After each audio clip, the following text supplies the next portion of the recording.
Pertanyaanmu apa? Yang mau kamu bidik sebenarnya apa? Yang pertanyaan saya adalah sebenarnya, ketika Yesus lahir 2000 tahun yang lalu, apa namanya, keberadaan bangsa Indonesia ini atau keberadaan, kita sebagai yang ada di Indonesia ini dianugerahi Kamu mau tanah tanya apakah bangsa Indonesia sudah ada ketika Yesus lahir gitu ya? yes, sebenarnya bukan bangsa Indonesia, tapi negara kita ini gitu, negara Orang Indonesia kita Indonesia ya, negara Indonesia, bangsa Indonesia, orang Indonesia dong. iya, seperti itu maksud saya, Bro, bro, bro, bro, bro. kayak Broku, gitu. bro yang baik, baca ya. Kemenyan, bahan ini merupakan getah keras yang berasal dari beberapa macam pohon tertentu, khususnya Boswellia carteribe, Papyrellea beturothea yang terdapat di Arabia bagian barat daya, Ethiopia, dan India. Itulah kemenyan yang dibawa oleh orang Majusi itu. Jadi bukan dari Sumatera. Ya. Oke? Oh gitu, karena saya lihat sih bahwasanya endemik ya, berarti kan endemik itu kan yang tumbuh di suatu tempat gitu sih. Itu yang pertama sih, Kak. Oke, yang kedua apa? Oke.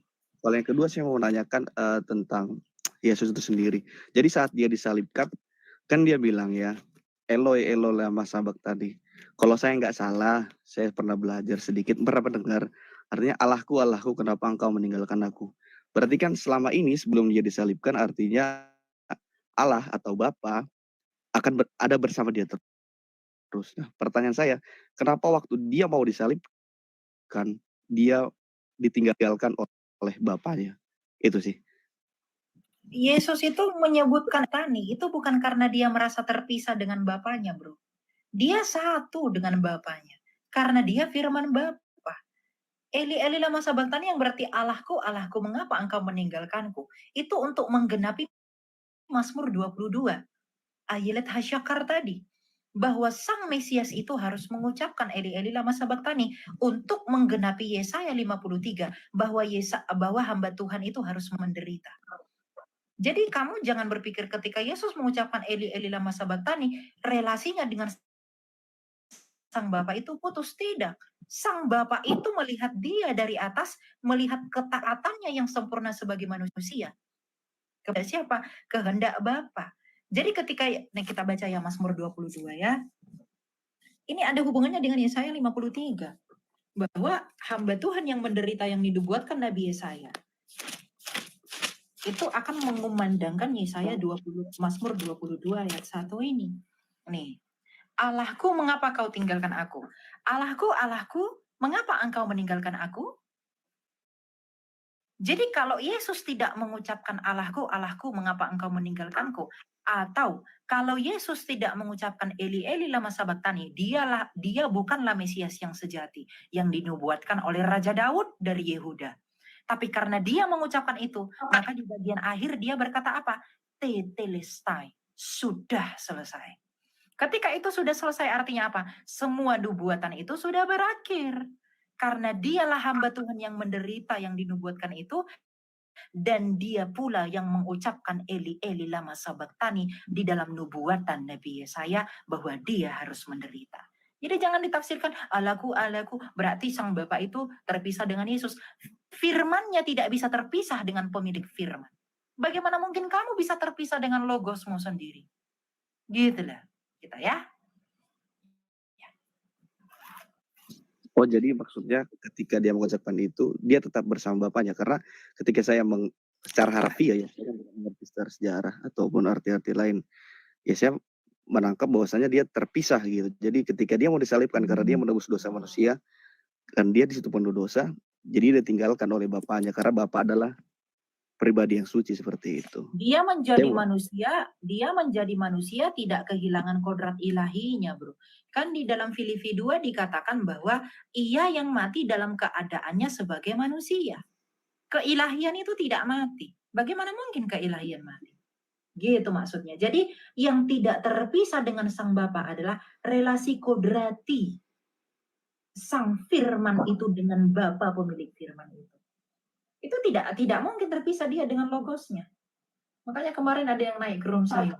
Kalau Yesus berkata aku dan Bapa adalah satu, lalu kenapa Yesus berdoa? Artinya ada dua pribadi. Ya memang dua pribadi. Wong Memra itu juga berfirman kok, gitu. Tuhan menunjukkan dirinya melalui perantaraan firman-Nya kok. Artinya firman itu memang pribadi.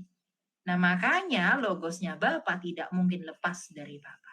Tapi Bapa itu melihat ketaatan firman-Nya itu di dalam daging inkarnate tadi dengan menuruti kehendaknya. Karena kan Yesus berkata apa? Kehendak Bapa. Bro Elia, coba itu Yohanes 8. Perkataan Yesus sendiri bahwa dia bersama dengan Bapa setiap saat. Nah, Ya, itu bentar maksud ya. saya. Yohanes berapa Sebelum tadi? dia disalib. Yohanes 8 ayat 16. Tapi kenapa pas disalib kan dia bilang, Bapakku, kenapa engkau tinggalkan aku? Itu pertanyaan saya. Jadi saat itu saya mengharafiakan bahwasanya dia ditinggal oleh bapaknya. Oh tidak. Tidak mungkin dia terpisah dengan logosnya, bro. Jangan merusak fondasi kita ya. Ya silakan Pastor, ada yang mau ditambah? Ya, shalom. Saya enggak benar ya. Jadi begini, hanya dalam iman Kristen kita tidak menolak agama lain ya, tapi kita mencari tidak ketemu bahwa dipenuhi dengan perkataan Allah, tokohnya itu yaitu Tuhan Yesus. Kalau kami mencari belum ketemu tokoh-tokoh dalam agama lain yang dinubuatkan oleh Allah melalui nabi-nabi terdahulu di kitab-kitab terdahulu, tidak ada. Nah, kami mencari belum ada. Tetapi beda dengan Tuhan Yesus, dipenuhi dengan nubuatan. Kalau Kak Winner dari Kristen kan tahu, dinubuatkan lahir di mana, dinubuatkan nanti pelayanan pertama itu di tempat Galilea, itu dinubuatkan. Begitu pula perkataan Eli Eli lama sabatani, itu memenuhi nubuatan Mazmur 22 ayat 1. Itu kan adalah Daud berkata, ya menulis itu. Seperti orang kalau berdosa ini, kan Allah kita menjadi jauh dari Allah. Karena itu Daud menulis itu, Allahku, Allahku, mengapa engkau meninggalkan aku? Nah, itulah dipenuhi karya penebusan itu. Waktu zaman Tuhan Yesus, ratusan tahun sebelumnya sudah ditulis di Mazmur itu. Karena Tuhan Yesus menebus itu, kan menebus kita semua dari hukuman dosa kita. Jadi di titik puncak penyaliban itu, dia menebus untuk kita. Karena itu waktu menebus itu, dia yang tidak berdosa dijadikan menanggung dosa. Sebab itulah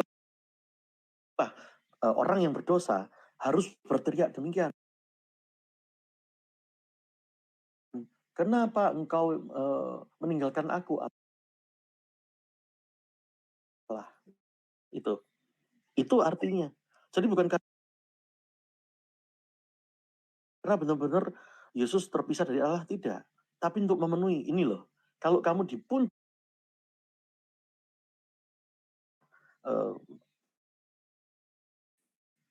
kita semua ini jauh dari Allah. Allah meninggalkan kita. Beda dengan kacamata iman lain. Saya tidak bicara agama tertentu. Agripa itu istrinya banyak. Mungkin dia merasa dirinya adil. Karena adil boleh beristri banyak. Mungkin beristri 2, 3, 4, 10, atau 11, atau berapapun itu. Lalu merasa bisa membayar sendiri hukuman dosa dan tidak butuh juru selamat. Orang yang tidak butuh juru selamat, itu adalah orang yang ria, yang takabur. Itu. Karena itu mengapa engkau meninggalkan aku? Yang ada di dalamnya, nggak ada setetes pun minyak babi atau apapun. Merasa dirinya benar karena ritual-ritual itu. Agama kalau hanya ritual, itu kering. Dari kacamata iman Kristen begitu. Karena itu diperlukan Roh Kudus. Sebab itu kalau tidak ada itu, tidak ada Roh Kudus, orang tidak mungkin bisa berkata, Allahku, Allahku, mengapa engkau meninggalkan aku? Karena merasa dirinya suci, bersih. Dalam iman Kristen, tidak ada yang suci selain Allah itu sendiri. Tidaklah puasa bisa membuat kita menjadi nol kembali, menjadi suci.